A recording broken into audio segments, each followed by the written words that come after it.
Awesome. That was the extremely talented Cameron Carpenter. And love his shoes. Those are Latin dance shoes, evidently.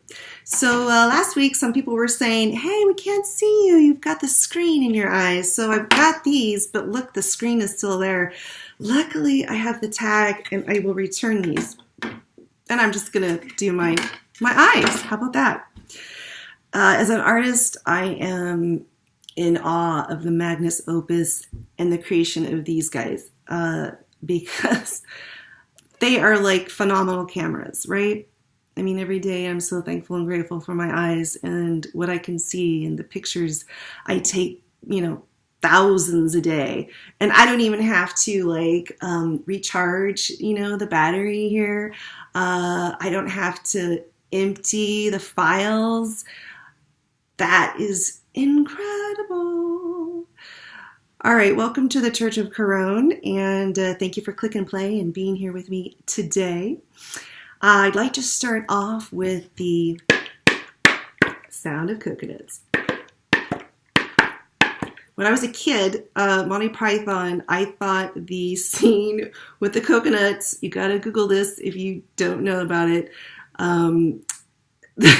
the coconuts are acting as the galloping horse. There was no horse, but it was phenomenal, and that stuck with me, the sound and then just the bizarre use of coconuts. I'm bringing these to you today because this is another beautiful design of God, right? As an artist, I'm always in awe, and I have to say, these would be really scary as Goliath's balls, right? I mean, if Goliath and David, right, were coming at you at this size, that would be really intimidating.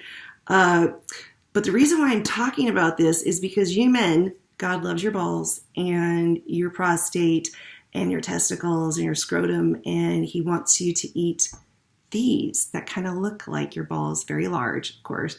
But kiwis, too, are really excellent for your prostate. And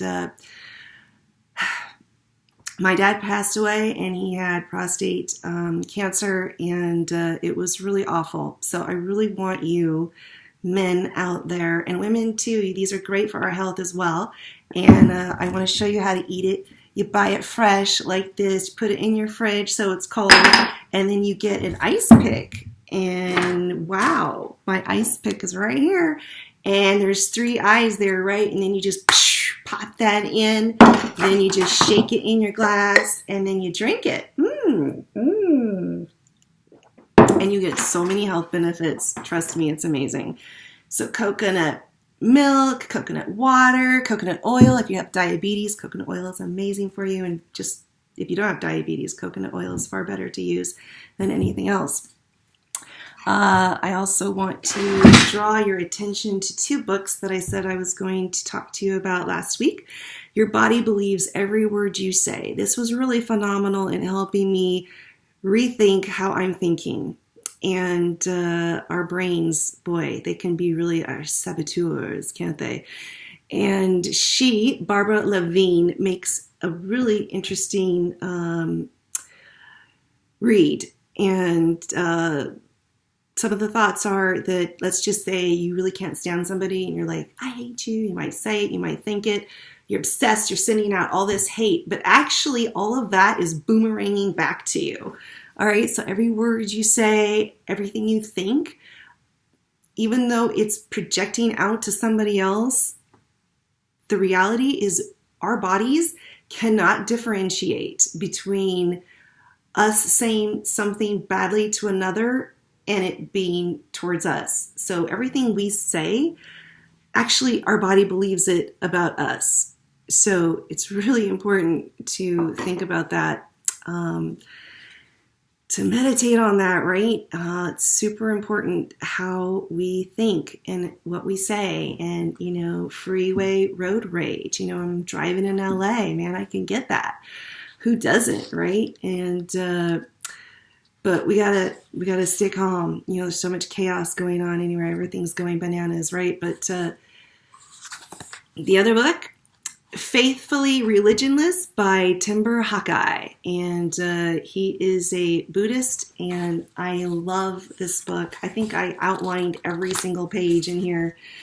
But I love this, and I'm just going to read you this, this portion from the book.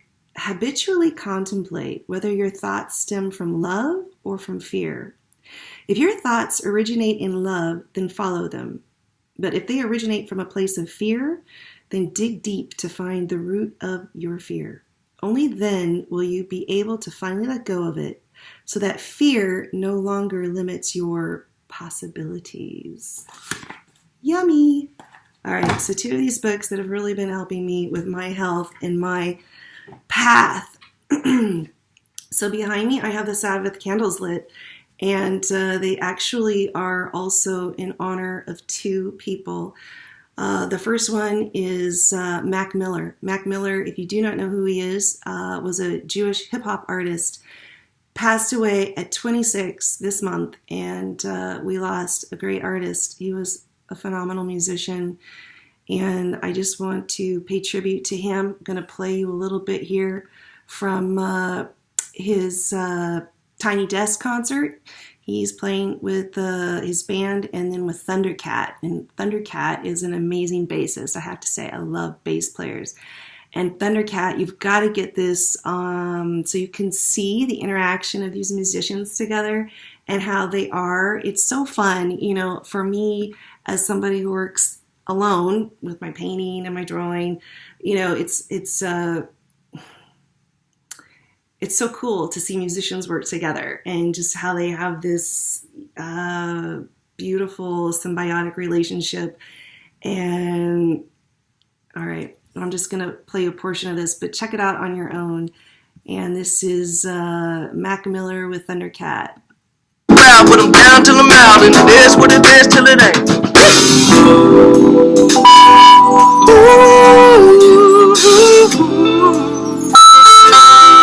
I just wanna fly.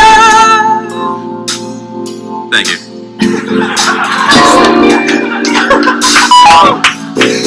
Yeah, you can love it, you can leave it. Saying nothing without it. Don't let them keep you down. All right. Well, I can't play too much of this music because I think actually they ding me for it, right? So just want to give a shout out there to Mac Miller, and Chet Baker was another one who you should know about, and he unfortunately passed away too young as well. Speaking of Chet Baker, Ethan Hawke played him in the movie Blue Note, and the other candle here is for Blaze.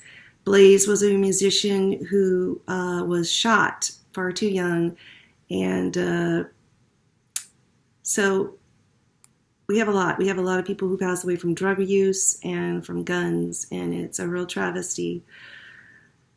Again, as I say, we as humans, you know, we're beautiful pieces of artwork, awesome architecture, but the Magnus Opus creator gave us an option to plug into good or bad, positive or negative. So we have that, and unfortunately, we can be perpetrators of bad, and we can also be victims of somebody who's bad.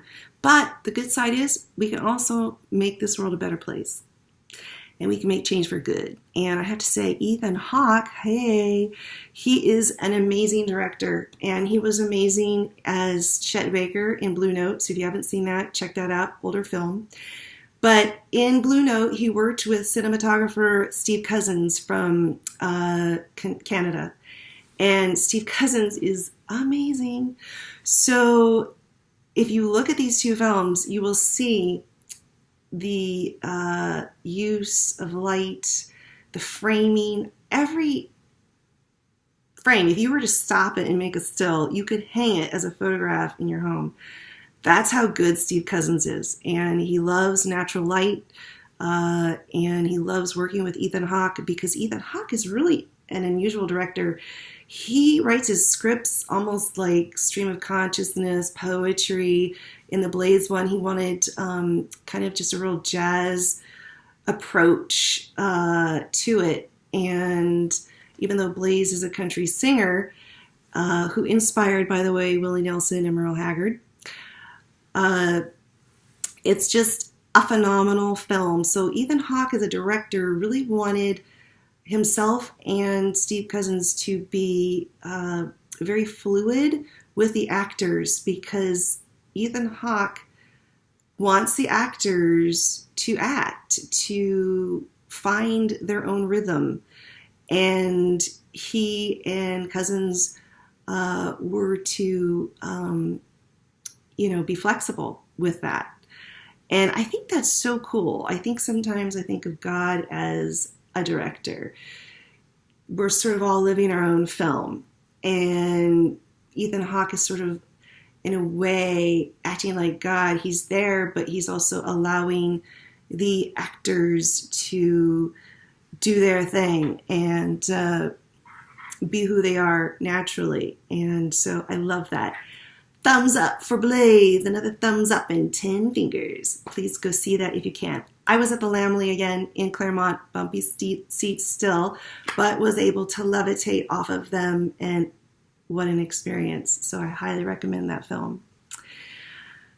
So I just wanted to talk to you a little bit about art, and I think when we were talking about Goliath earlier, that brings me to the depiction of David by Donatello.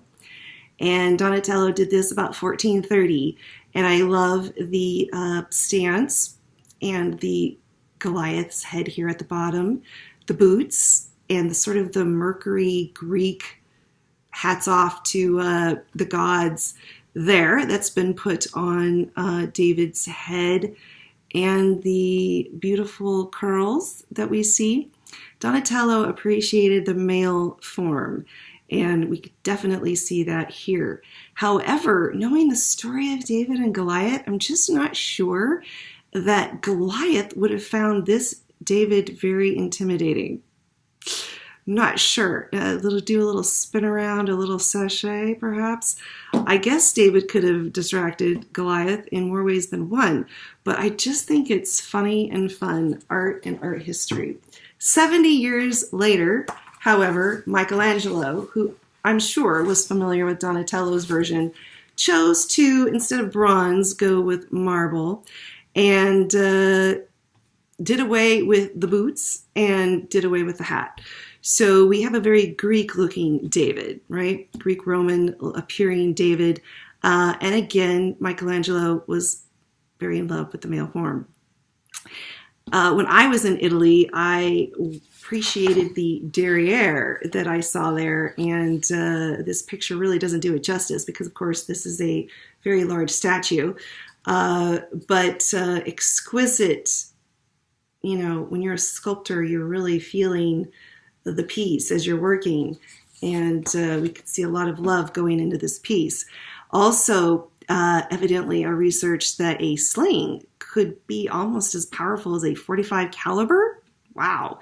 So David was quite aware of marksmanship because, being a shepherd, he had to protect his sheep.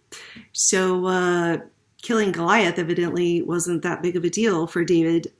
However, I'm not sure David, again, looked like this. So again, what I love about art, I'm not sure he was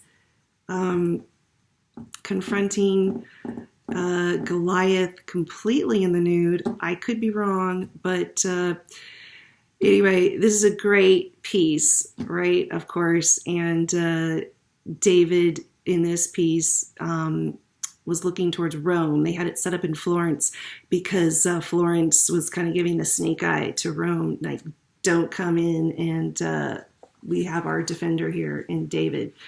Also, little factoid, evidently his penis was circumcised.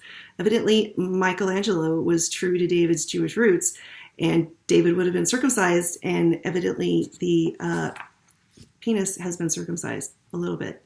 I guess it's different now. They do a lot more, but at that time it was just a little bit, and you can Google that and see that online as well. All right, that's all for tonight. Love you.